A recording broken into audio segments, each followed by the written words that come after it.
Cette sortie du professeur Alpha Condé. On vous l'avait suivi, Mfali Guilabogui, on a entendu le professeur Alpha Condé. Alpha Condé qui reste le même après 2 ans. Oui, le professeur Alpha Condé, bon, moi mon analyse va s'étendre sur 3 points. Le premier, aujourd'hui il n'est pas en Guinée, il est à Istanbul. Mais visiblement, il reste le seul métronome du RPG Arc-en-Ciel. Il fait et défait. Donc on ne comprend pas trop. Est-ce que le RPG Arc-en-Ciel se résume à M. Alpha Condé? Si la réponse est oui, moi je pense qu'aujourd'hui, le bureau politique national n'a plus sa raison d'être. Parce qu'à mon avis, il n'est quand même pas le président de cette formation politique, il n'y a pas eu de... Ah ouais? Oui, il n'y a pas eu de convention. Quand est-ce qu'il y a eu convention?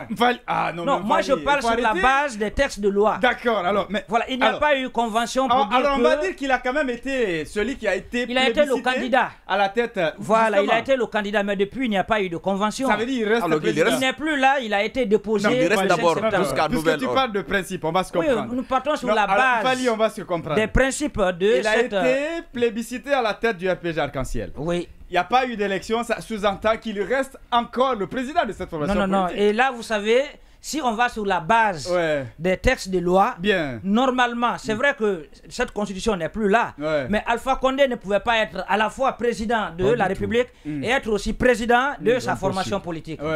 C'est pas possible. Mais sauf que ça n'a pas été... Donc, il n'y a pas eu de convention. Aujourd'hui, moi, je crois que M. Alpha Condé continue encore par visioconférence à présider donc les assemblées générales du RPG Arc-en-Ciel. Ça, ce n'est quand même pas normal. Non, à mon avis, il préside pas. Oui. Et je crois que ça va être la deuxième fois peut-être qu'il non, ça fait plus de 2 fois. En direct.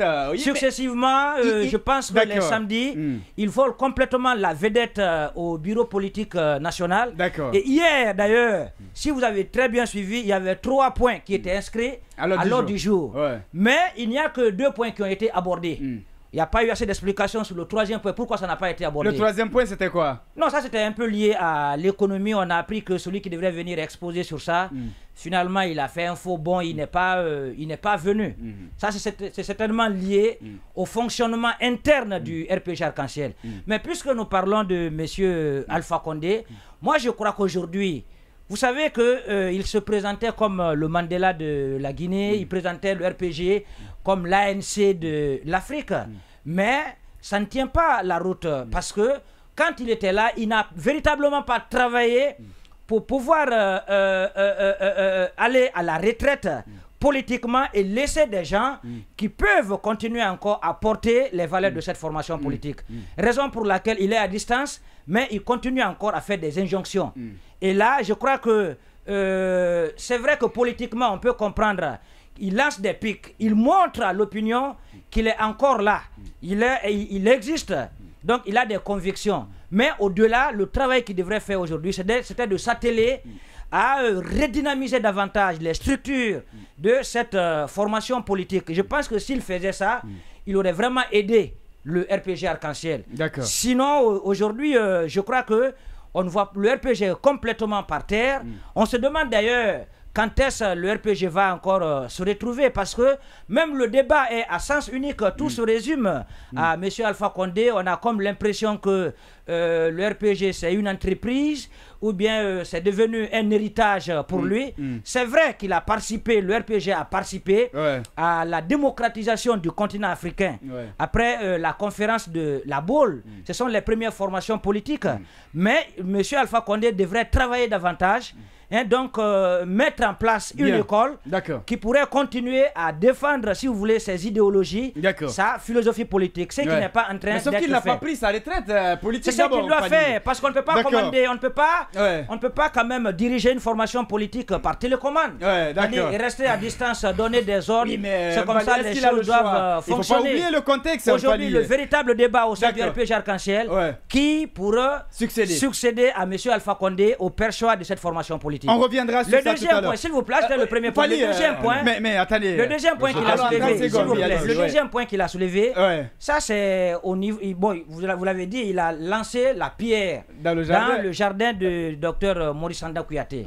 c'est quand même c'est ahurissant. Qu'est-ce qui est ahurissant? Non, mais écoutez, est-ce que vous avez les mêmes infos? Bon, il était formel. Il est et il formel n'a pas quoi? encore été démenti, Mfali. C'est que il y a des non-dits. Je vais maintenant alors vas-y, les non-dits. Alors vas-y. Vous savez qu'au temps de M. Alpha Condé, il avait tout fait pour nommer le docteur Maurice Sanda, mais ce dernier avait refusé. Tu es sûr de ça? Oui, ce dernier a préféré aller à l'international, aller vérifier. Non, ça ne peut pas passer. Je pense que je ne peux quand même pas vous donner non, mais Mfali, des informations. Non, c'est ce qu'on t'a dit. C'est ce que j'ai dit. Si c'est ce que Maurice Sanda t'a dit. Non, pas Maurice Sanda. Moi, je n'ai même pas échangé avec Maurice Sanda. Alors pourquoi il a accepté? Je suis journaliste quand même. Non, mais Mfali, ce sont des informations recoupées, qu'est-ce qui a changé fondamentalement? Vérifiées. Alors, il a catégoriquement refusé de travailler avec Maurice Sanda. Il refuse de travailler avec Alpha, mais il travaille avec Doumbouya. Mfali, c'est incohérent. Oui, non, il a préféré à l'époque aller travailler à l'international. Oui, mais Mfali, qu'est-ce qui a changé fondamentalement? Non. Rien. Non, maintenant, ça passe pas, Mfali. Aujourd'hui, par rapport à sa prise de position sur ce bilan, je crois que unanimement,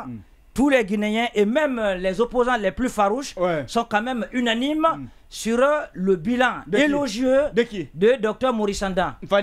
Est-ce que vous pensez aujourd'hui... Est-ce qu'on parle de la même personne? Nous parlons de la même personne. D'accord. Aujourd'hui, le bilan de... Parce qu'il est venu pleurer dans les bras du président. Écoutez, je commence par sa dernière tournée. Je commence par sa dernière tournée. D'accord, on va pas faire son bilan. Il était à l'Union européenne. Permets que je te revienne. Oui, je vais finir. Oui, tu vas finir. Laissez-moi finir quand même. C'est pas une bataille. Non, mais j'ai compris. On va te revenir. Oui, mais laissez-moi finir. Souffrez que je finisse. Sauf que tu as épuisé ton temps. Non, d'accord. Maintenant, je voulais égrener quand même quelques points. Non, on va pas égrener son bilan. Il vient de rentrer d'une tournée. Non, où il a quand même... Il n'est pas question de son bilan, sinon... L'Union européenne va mobiliser 238 millions d'euros pour la République de Guinée. Voyez-vous aujourd'hui les ambassades qui poussent de la Guinée à l'étranger et qui travaillent d'arrache-pied. D'accord. Ça, il faut quand même le mettre à l'actif de Maurice Sanda. De Dr Maurice Sanda. On va revenir sur le plan là tout à l'heure, si tu permets. Du gouvernement actuel. Alors,